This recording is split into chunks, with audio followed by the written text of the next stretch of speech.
Bonjour et bienvenue dans le Buzz TV de TV Magazine. Mon invité du jour aime brûler les planches. Il fait déjà partie des animateurs télé préférés des Français. Il est déjà présent 365 jours par an à l'antenne. Il fait les beaux jours de la fiction française sur TF1 avec Léo Mattei. Il possède déjà le record d'audience d'un spectacle vivant sur la TNT avec une pièce de théâtre. Et ce soir, il va tenter, mesdames et messieurs, sous vos yeux ébahis, de battre ce record. Bonjour Jean-Luc Reichmann. Bonjour, ça va bien? Ça va et vous?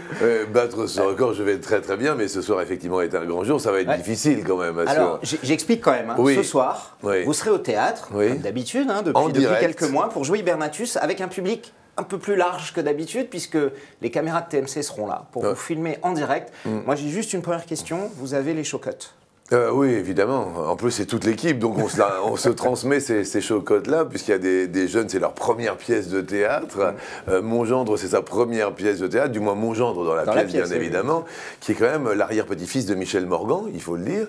Mon prof de théâtre, représenté par le professeur Laurier-Bas, Raymond Acquaviva. Donc on se transmet un petit peu tous les chocottes, et Ingrid, je dois vous avouer, je la sens tremblante aussi. Qu'est-ce que ça change fondamentalement, vous qui jouez depuis quelques mois Hibernatus, au théâtre de la Michaudière, ça change quoi de se dire il y a des caméras, on joue différemment, on a un peu plus peur, qu'est-ce que ça change? Non, il y a une belle pression, pression positive, et puis il y a un enjeu, comme vous le disiez, on avait fait un record d'audience pour un spectacle vivant à 1,8 million et quelques.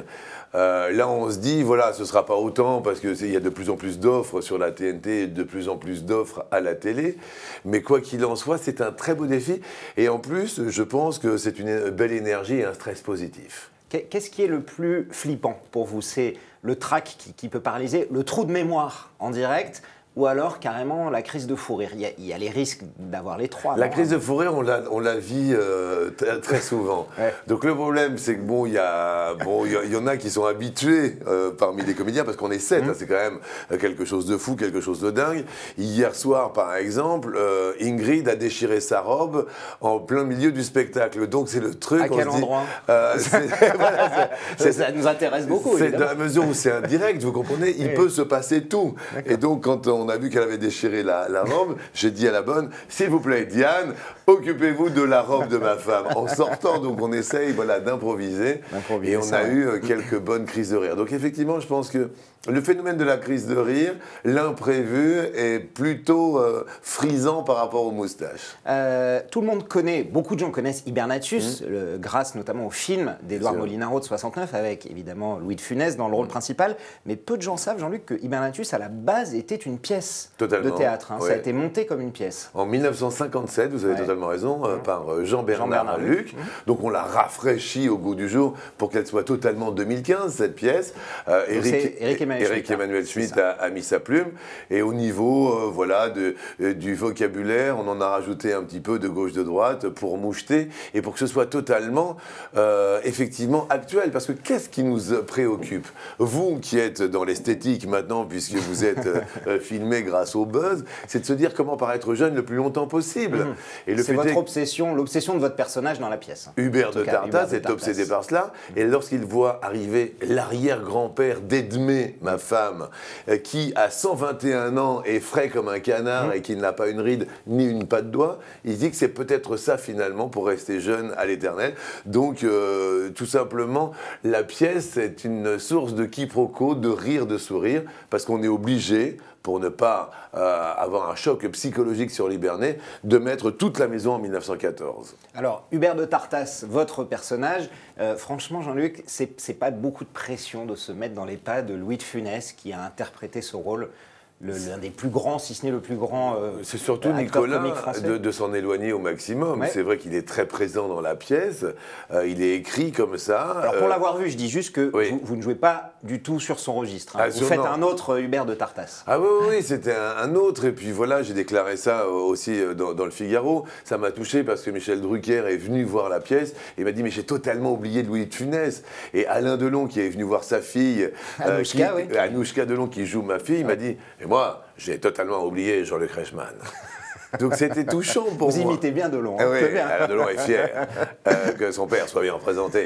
Et donc voilà, c'était touchant de se dire à la fois avoir fait oublier Louis de Funès à Michel Drucker, puisqu'il l'a bien connu, et à la fois avoir fait oublier Jean-Luc Reichmann, donc médiatiquement parlant, avec l'animateur de jeu, le présentateur, l'intervieweur, etc., à Alain Delon. Donc j'étais très heureux de ça. Un petit mot sur vos partenaires, donc Ingrid Chauvin, qui joue Edmé de Tartassa, votre épouse, partenaire parfaite. Oui, partenaire idéal, très grande professionnelle. C'est très émouvant en fait de jouer avec Ingrid parce que voilà, elle vit vraiment une période très délicate. Là, ça fait 1 an qu'elle a perdu sa petite fille. Et voilà, elle a fleur de peau et c'est un être très sensible. Et je pense que pour ce direct, elle va tout donner et je croise les doigts pour tout le monde. Et c'est un enchantement. Et je suis très fier qu'elle m'ait répondu oui à la demande que je lui avais faite de jouer à mes côtés, de jouer ma femme, Edmé. Et Anouchka Delon, donc, qui joue votre fille, comment vous la trouvez? Son papa la surveille un peu? Vous m'avez dit qu'il était venu vous voir, donc c'est ce que vous voulez dire. Oui, ça me fait du bien d'être le père de votre fille. Je lui ai dit, non, le père de ma fille, c'est moi. Il n'y en a qu'un, il n'y a qu'un Alain Delon. Et donc on a ri, on s'est taquiné.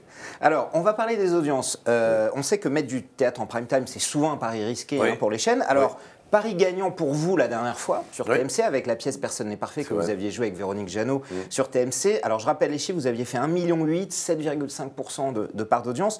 Vous visez les 2 millions cette fois-ci? Non, pas du Carrément. tout. Je vise surtout d'être assez confortable par rapport à la concurrence de la TNT. Oui.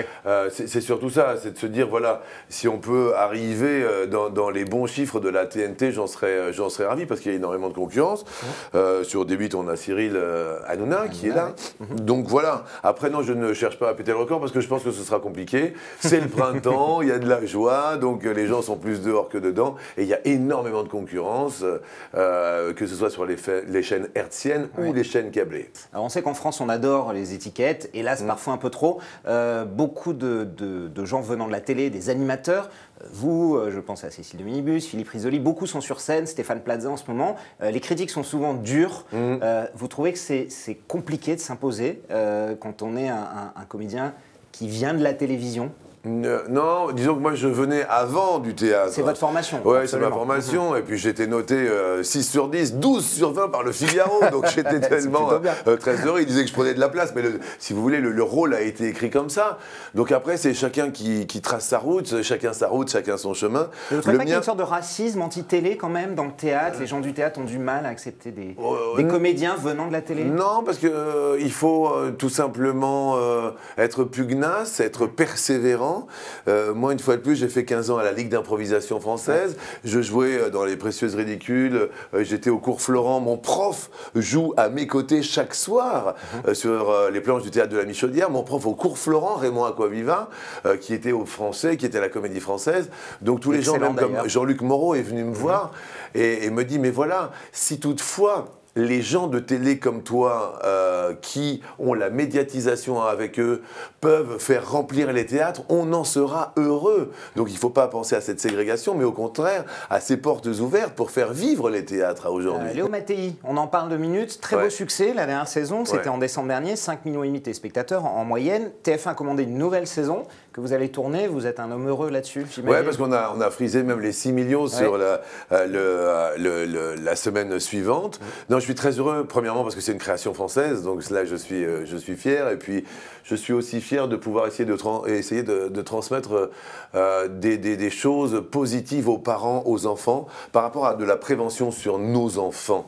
La brigade des mineurs, c'est quelque chose qui est parfois pas connu. Vous avez un problème avec vos enfants, comment ça se passe à l'intérieur de la brigade? Donc Mattei est là aussi pour prévenir parents, grands-parents et enfants, et de se dire qu'il n'y a que la vérité qui ne se tord pas. Donc c'est important d'être au plus proche de nos enfants.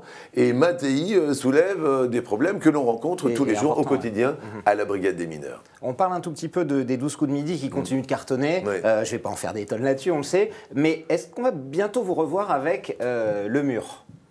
Alors le Mur, j'en sais rien. Vous l'aviez fait l'été dernier. Ouais, ça a très bien marché. TF1 vous a redemandé? Non, pas pour l'instant. Voilà, tout le monde me pose la question sur le 19h où on en est pour l'instant.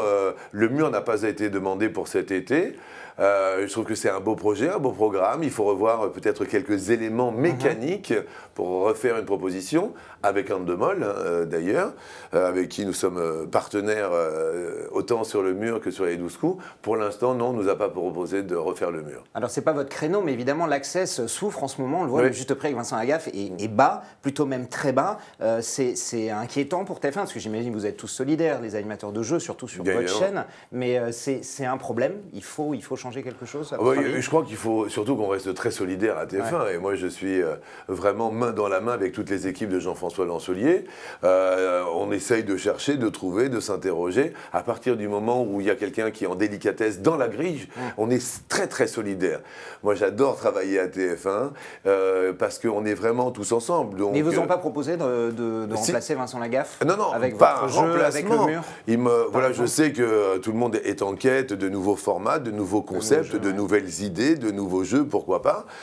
Donc, on essaye de travailler autour de ça avec quelques équipes de gauche, de droite, et peut-être qu'un jour, mais il faut vraiment que les idées mûrissent.